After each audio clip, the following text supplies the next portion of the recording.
Adilabad assembly incharge కంది శ్రీనివాసరెడ్డి నేతృత్వంలో Congress party MP అభ్యర్థి ఆత్రం సుగుణ ఎన్నికల ప్రచారంలో ముమ్మరంగా సాగుతున్నారు. బేల మండల కేంద్రంలో జిల్లా మండల కాంగ్రెస్ నాయకులు, కార్యకర్తలు, అభిమానులతో కలిసి భారీ రోడ్ షో నిర్వహించారు. మండల కేంద్రంలోని ప్రధాన వీధుల గుండా సాగిన రోడ్ షోకు ప్రజలు బ్రహ్మరథం పట్టారు. దారి పొడవున అభ్యర్థి ఆత్రం సుగుణ ప్రజలకు అభివాదం చేస్తూ ముందుకు కదిలారు. జై కాంగ్రెస్, జై జై కాంగ్రెస్ నినాదాలతో బేల మండల కేంద్రం దద్దరిల్లింది.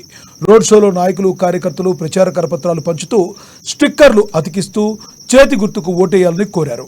అంబేద్కర్, పూలే విగ్రహాలకు పూలమాలలు వేసి నమస్కరించారు. కుట్టు మిషన్ తొక్కి ఆత్రం సుగుణ, కంది శ్రీనివాసరెడ్డి ఓటర్లను ఆకట్టుకున్నారు.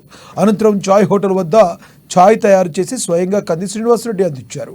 బుధవారం వారాంతపు సంత కావడంతో మార్కెట్లో అమ్మకందారులు, కొనుగోలుదారులతో మాట్లాడుతూ తనకు ఓటేయాలని సుగుణ అభ్యర్థించారు. ఉమ్మడి జిల్లా చరిత్రలో మొట్టమొదటిసారిగా కాంగ్రెస్ పార్టీ ఒక మహిళకు, అందులో ఆదివాసీ బిడ్డకు టికెట్ ఇచ్చిందని అసెంబ్లీ ఇన్ఛార్జి కంది శ్రీనివాసరెడ్డి తెలిపారు.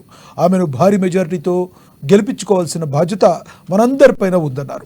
ఈ పార్లమెంట్ ఎన్నికల్లో బీజేపీ, కాంగ్రెస్కే పోటీ అని, బీఆర్ఎస్ పని ఎప్పుడో అయిపోయిందని అన్నారు.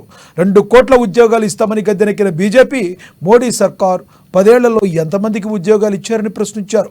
ప్రజలు అమాయకులు కాదని, ఎవరు ఏమిటో వారి పక్కాగా తెలుసుకుని అన్నారు.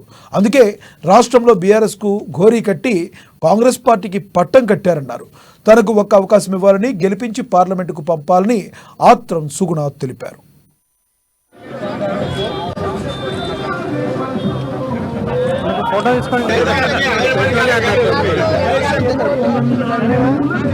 हम सब लोग कांग्रेस पार्टी को जिताना है।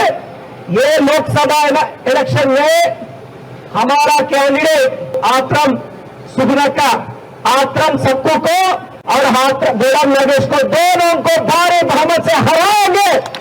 हमारा कैंडिडेट आत्रम सुगुण का, ये सब आत्रम सत्तू और गोलम नगेश, ये दोनों कई बार एमएलए किया, मिनिस्टर भी किया और एमपी भी किया गोलम नगेश ने। तो जनता को क्या दिया? क्या दिया जनता को? क्या दिया? भुट्टा दिया। क्या दिया? भुट्टा दिया।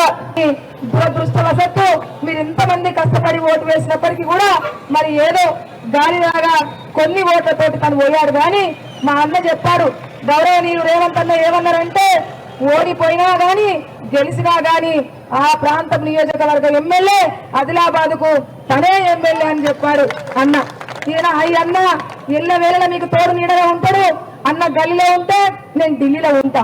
ఆ ఢిల్లీ నుంచి గల్లీకి ఇద్దరం వస్తే ఈ ప్రాంతానికి అంత పనిచేసి పెడతామని హామీ ఇస్తున్నాం. మనం చూసినాం ఇప్పుడు యాత్ర చేసుకుంటూ పోతున్నది బీజేపీ. మనం అడుగుదాం, ఓట్లు అడగడానికి వస్తే మా బేల మండలానికి ఏమి ఇచ్చిండ్రు? మీరు ఇల్లు ఇచ్చిండ్రా? నియామకాలు ఇచ్చిండ్రా? ఉద్యోగాలు ఇచ్చిండ్రా? ఇల్లు ఇచ్చిండ్రా? ఏమి ఇచ్చిండ్రు అని అడుగుదాం. ఏమి ఇచ్చిండ్రు అయ్యా అంటే అక్షంతలు ఇచ్చిండ్రా.